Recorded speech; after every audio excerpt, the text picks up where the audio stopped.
What's up guys, your Biglee here. Gone are the days when women used to fantasize about their cleavage. Today, the boys wear a low neck and want to show the thickness of their inner chest. If you're looking to build a deep inner chest line, then hammer dumbbell press is the go-to exercise for.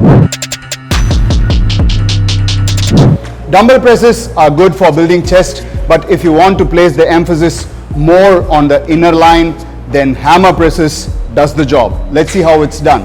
Just like your dumbbell presses, get into the position. A lot of people do two dumbbells separately, but if you are focusing on the inner chest, then make sure two dumbbells are touching each other.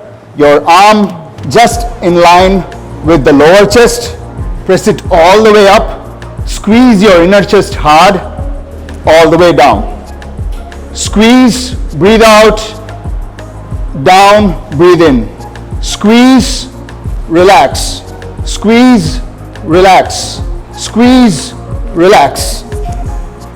This exercise also, I prefer going a little high on reps, because only when you get that mind-muscle connection completely, you will be able to isolate your inner chest and develop the details in that area.